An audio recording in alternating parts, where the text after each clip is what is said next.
governo de Minas Gerais anunciou hoje que as águas do rio Paraopeba oferecem risco à saúde. O rio foi contaminado pelos rejeitos de mineração que vazaram da barragem número 1 da Vale, em Brumadinho. O G1, o portal de notícias da Globo, preparou uma animação que ajuda a entender como a região foi atingida desde a sexta-feira passada.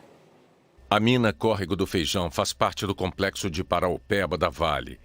Esse complexo de mineração era formado por 13 estruturas usadas para várias operações, como disposição de rejeitos, retenção de sedimentos, regulação de vazão e captação de água. A barragem 1, que estava inativa desde 2015, concentrava 12 milhões de metros cúbicos de rejeitos. Às 13 horas e 37 minutos de sexta-feira, 25 de janeiro, a Defesa Civil de Minas Gerais foi notificada sobre o rompimento dessa estrutura. Primeiro, a lama chegou até as construções da Vale, que ficavam logo abaixo das barragens. Na parte um pouco mais alta, ficavam as baias para veículos, as ferrovias que escoavam a produção e as estradas que iam até a parte administrativa da Vale. Exatamente nesta região ficavam os escritórios da empresa. Só que a estrutura foi varrida pela lama de rejeitos. Corpos e móveis do refeitório da Vale foram encontrados a cerca de 800 metros do local onde ele ficava. É lá que os bombeiros concentram as buscas por dezenas de funcionários que ainda estão desaparecidos. A lama continuou descendo e destruiu casas de um vilarejo perto da sede da Vale. Uma das construções atingidas foi a pousada Nova Estância, que era muito procurada por quem queria conhecer Inhotim. O corpo da dona dessa pousada, Cleusane Coelho Mascarenhas, foi identificado na segunda-feira. 2 dias depois, reconheceram os corpos do marido dela, Márcio Mascarenhas, e do filho do casal. A lama também destruiu uma das pontes da ferrovia que levava à mineradora. Um dos pilares foi derrubado pelos rejeitos da barragem. Foi ali que um funcionário da Vale filmou o momento do resgate de uma sobrevivente, pouco depois do desastre. E os danos não pararam por aí. O mar de lama invadiu fazendas e sítios na região. Plantações foram perdidas e animais ficaram atolados. Em casos extremos, quando não tinha jeito de resgatar os bichos na lama, eles foram sacrificados. Os rejeitos também arrastaram carros e outros veículos nas pequenas estradas que ligavam Brumadinho à Vale. 2 ônibus foram achados na lama. Num deles, os bombeiros encontraram os corpos de 10 vítimas. Em pouco mais de 2 horas do rompimento da barragem, a lama contaminada chegou ao leito do rio Paraopeba. A conclusão de que as águas do rio Paraopeba estão impróprias para consumo foi baseada nos primeiros laudos periciais. Hoje, pesquisadores começaram a medir a gravidade dos estragos no Paraopeba. A primeira coleta foi feita no ponto onde o rio havia sido bloqueado pelo rejeito da barragem da Vale. Ele está entre 0 e 4, então caracteriza uma baixa oxigenação. O nível de oxigênio é um dos 17 parâmetros que os pesquisadores da Fundação SOS Mata Atlântica estão analisando para calcular a extensão dos estragos no Paraopeba. Eles estão percorrendo um trecho de 356 quilômetros entre Brumadinho e a barragem de Três Marias, em Felixlândia. A expedição deve durar 2 dias. Hoje à tarde, o NTU, que é o índice que mede a turbidez da água, estava quase 100 vezes acima do aceitável. Depois da área urbana de Brumadinho, eles encontraram o rio com essa cor de chocolate. Você nem consegue enxergar a água, né? Isso não tem nenhuma transparência, turbidez exagerada, extremamente elevada, o que faz com que não haja nenhum miligrama de oxigênio dissolvido na água, então, portanto, o rio está completamente morto nesse lugar. Outra forma de medir esse impacto é olhar para a batalha que a natureza vem travando sozinha todos os dias para tentar se recuperar da agressão. Esse ribeirão aqui, olha, um pequeno afluente do Paraopeba insiste em lançar água limpinha aqui na margem. E é triste ver que, por enquanto, ele não tem a menor chance de mudar essa realidade.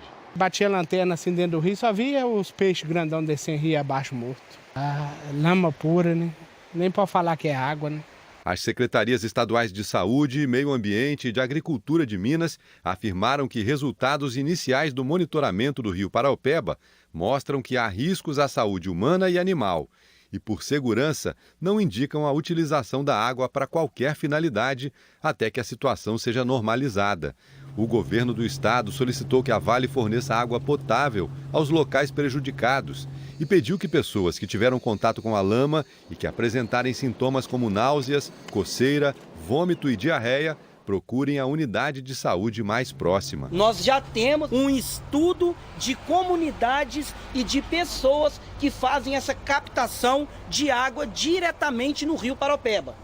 Imediatamente, esse serviço deverá ser feito pela empresa Vale. A tristeza toma conta de quem vê o rio desse jeito, mas ainda há um fio de esperança. A Vale informou que deve terminar dentro de 3 dias a instalação das membranas no Paraopeba para segurar os rejeitos de minério na altura de Pará de Minas.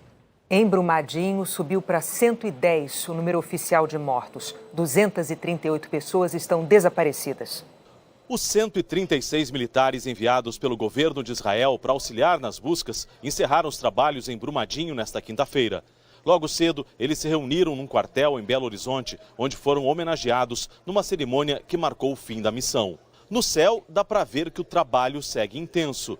São 500 voos de helicóptero por dia, média de 1 a cada 3 minutos. Apesar de não termos aeroportos aqui na área de Brumadinho, nós estabelecemos zonas de pouso em campos de futebol, como se fosse um grande aeroporto. E outros voluntários chegaram hoje à área atingida.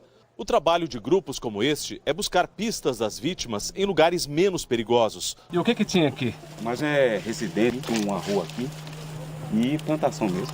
Embaixo uma rua. Aqui estão homens e muitas mulheres de todo o Brasil, que deixaram suas profissões e famílias para ajudar. O que faz o pessoal de Ceabra, na Bahia, vir para cá? A força de vontade em ajudar, de saber que o próximo está precisando. Um grupo de voluntários nos levou pela área onde a enxurrada deixou mais desabrigados. 108 pessoas ainda não têm como voltar para casa. Por onde a gente anda, aqui no meio da mata, a gente encontra cenas como esta aqui, olha só. É um veículo, uma Kombi, que, segundo os bombeiros voluntários que atuam aqui nessa área, estava estacionada na frente de uma casa que ficava numa rua onde hoje a gente só enxerga barro. Felizmente, no dia da tragédia, não havia ninguém dentro desse veículo, nem dentro da casa, porque esses tijolos aí no chão são tudo que resta dela. Aqui uma outra casa que foi arrastada e esmagada pela lama. Eu estou sobre o que sobrou de uma laje da casa. O resto virou um amontoado de telhas, tijolos, roupas, eletrodomésticos, tudo destruído pela enxurrada. Isso aqui foi o que sobrou da casa do Abel. Olha lá, onde é que a minha parede da minha cozinha foi parar? Da sala não achei, mesa nem nada, nem documento estava em cima da mesa. Ele disse que estava almoçando na hora da tragédia. Isso não sai da cabeça mais nunca, nunca.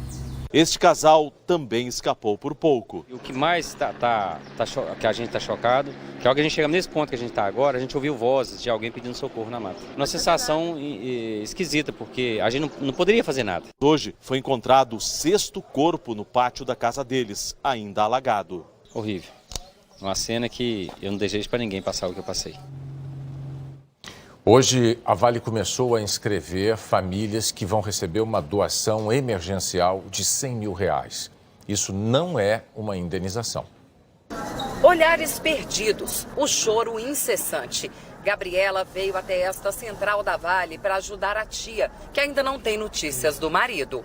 A gente tem que ficar bem primeiro para tentar ajudar quem não consegue, né? Igual minha tia não consegue falar. A inscrição para ter direito à doação de R$100 mil da Vale é por ordem alfabética do primeiro nome da pessoa que morreu ou está desaparecida.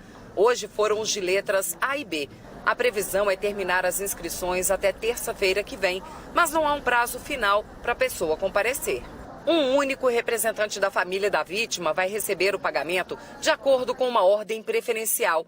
Primeiro os responsáveis por filhos menores, depois marido, mulher ou pessoa que vivia em regime de união estável com a vítima. Em seguida, filhos e netos. E por último, mãe, pai e avós. O atendimento segue a lista da Defesa Civil de segunda-feira com 310 nomes de desaparecidos. Se a pessoa perdeu mais de um parente, a doação será por número de vítimas. Por exemplo, se forem 2 pessoas, R$200 mil.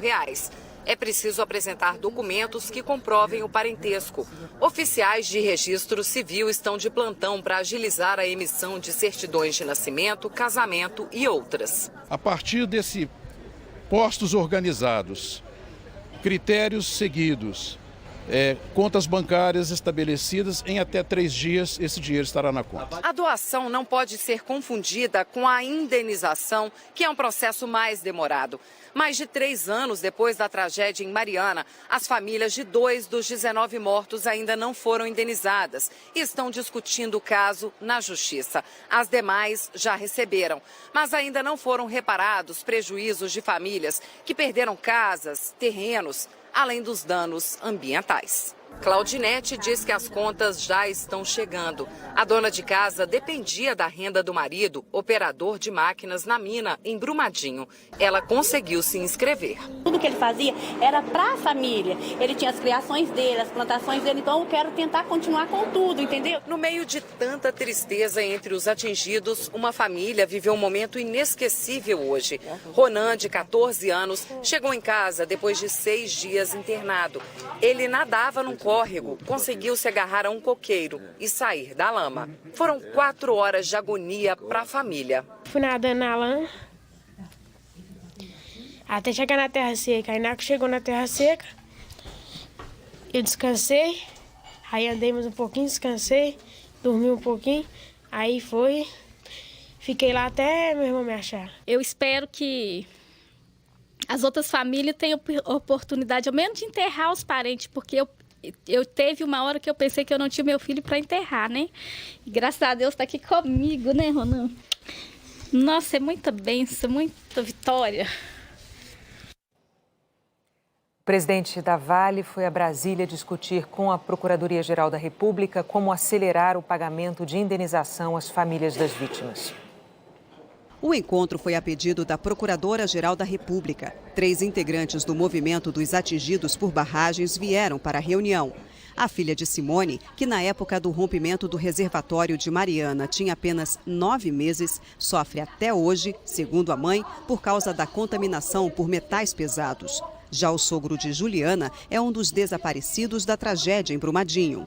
O coordenador do movimento cobrou eficiência no atendimento às vítimas. Os poderes têm que ter mais organização para atuar. Agora não tem mais desculpa, todo mundo tem experiência de Mariana. A gente espera que não se repita o que aconteceu em Mariana. Depois de ouvir os relatos, Raquel Dodge afirmou que a Vale não tem que esperar ações judiciais para reparar as vítimas. A solução extrajudicial, espera-se, deve ser mais rápida.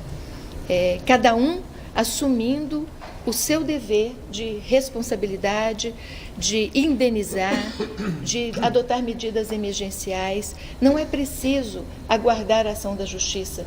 Aquele que comete uma infração, ele tem o dever de reparar o dano. Raquel Dodge também se reuniu com o presidente da Vale. Depois da conversa com a procuradora, Fábio Schwartzman afirmou que a Vale vai acelerar o pagamento de indenizações às vítimas. Nós estamos preparados para abdicar de ações judiciais, nós queremos fazer acordos extrajudiciais e nós estamos buscando assinar com a maior celeridade possível um acordo com as autoridades do Estado de Minas Gerais que permitam que a Vale comece imediatamente a fazer frente a esse processo de indenizatório. Indagado por que a sirene não tocou no dia do rompimento da barragem, ele disse que a sirene foi enterrada pela lama antes de tocar. Aqui aconteceu um fato que não é muito usual. Houve um rompimento muito rápido da barragem e o problema da sirene é que a sirene que ia tocar foi engolfada pela queda da barragem antes que ela pudesse tocar. No fim da tarde, Raquel Dodge e o presidente do Supremo Tribunal Federal, ministro Dias Toffoli, formalizaram a criação de um observatório que vai monitorar questões econômicas, ambientais e sociais de grande impacto ou que causem calamidade. De acordo com o ministro, o observatório vai eliminar entraves que atrasam a reparação a vítimas de tragédias ou o andamento de processos. Dias Toffoli afirmou que o observatório pode rever casos como o incêndio da Boate Kiss e o rompimento da barragem de Mariana. Mais do que dizer que é um ato de se dar uma resposta imediata, é um reconhecimento e um pedido de desculpas para que o sistema judicial realmente reconheça suas falhas e que nós possamos enfrentar esses dramas de uma vez por todas. O juiz Ordenísio César dos Santos, da 5ª Vara do Trabalho de Betim, em Minas Gerais, determinou o bloqueio de mais 800 milhões de reais da Vale. A Justiça Trabalhista bloqueou até agora 1 bilhão e 600 milhões para pagar indenizações por danos morais coletivos.